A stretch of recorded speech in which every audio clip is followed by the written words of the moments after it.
आज मैं आपको कालिदास का जो मेघदूत ग्रंथ है उसके विषय में बताने जा रही हूँ।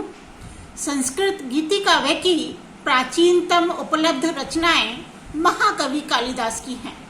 इनकी प्रथम रचना तो ऋतुसंहार है, पर द्वितीय रचना मेघदूत ही प्रबंधात्मक गीति काव्यों में सर्वोत्कृष्ट गीति काव्य है।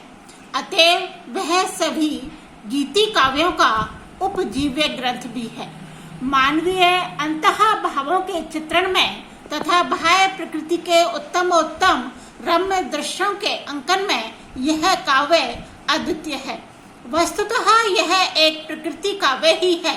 कालिदास की यह मौलिक एवं सुव्यवस्थित रचना है। मैकडॉनल्ड आदि विद्वानों ने मेघदूत को गीति रत्न एवं सर्वश्रेष्ठ रत्न कहा है। यह मार्मिक विप्रलंभ प्रधान गीति काव्य है। साथ ही यह संस्कृत साहित्य में एक नवीन काव्य प्रकार की उद्भावना करने वाला प्रथम ग्रंथ है। मेघदूत का जो कथानक है उसके विषय में मैं आपको बतलाने जा रही हूँ। अलकाधिपति कुबेर ने अपने सेवक यक्ष के अपराध से अप्रसन्न होकर उसे 1 वर्ष तक अपनी प्रियतमा पत्नी से दूर जाकर रहने का शाप दिया था। अतः वह यक्ष मध्य प्रदेश के रामगिरी नामक पर्वत पर निवास करने लगा और वहीं रहकर उसने अपने शाप के दिन बिताने का निश्चय किया। आषाढ़ मास में आकाश पर मेघों को देखकर उसे पत्नी वियोग अधिक दुखद हो गया और वह अपनेपन को भूल सा गया। उसने उस मेघ को दूत बनाकर अपनी प्रेयसी के पास भेजना चाहा।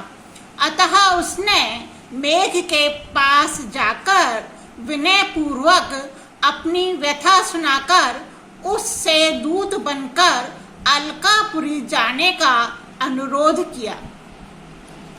अलकापुरी का मार्ग बतलाकर अपने घर का तथा अपनी प्रेयसी का परिचय भी दिया और फिर अपना संदेश बताया। बस इतना ही कथानक है जिसे कवि ने अपने खंड काव्य में आबद्ध कर एक उत्तम गीति काव्य की रचना की। मेघदूत की सबसे बड़ी विशेषता प्रकृति चित्रण में है। वस्तुतः उनका यह काव्य प्रकृति की लीला भूमि ही है।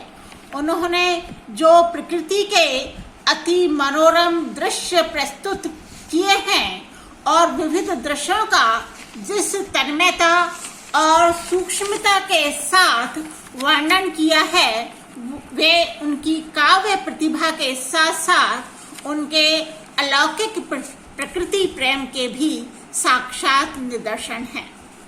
रामगिरी से अलकापुरी तक मार्ग के बीच पड़ने वाले नगर, ग्राम, नदी, पर्वत आदि का कवि ने चित्रोपम वर्णन किया है। मेघदूत विप्रलंभ श्रृंगार का प्रधान काव्य है। मेघदूत गीति काव्य तो है ही, पर यह एक दूत काव्य या संदेश काव्य भी है, क्योंकि इसमें यक्ष ने मेघ को दूत बनाकर अपनी प्रियतमा के पास संदेश भेजा है। यह दूत काव्य इतना लोकप्रिय हुआ कि इसके बाद दूत काव्यों की एक परंपरा ही चल पड़ी। मेघदूत के अनुकरण पर अनेक दूत काव्य लिखे गए। मेघदूत पर लगभग 40 टीकाएं हो चुकी हैं, जो कि इसकी लोकप्रियता की परिचायक हैं।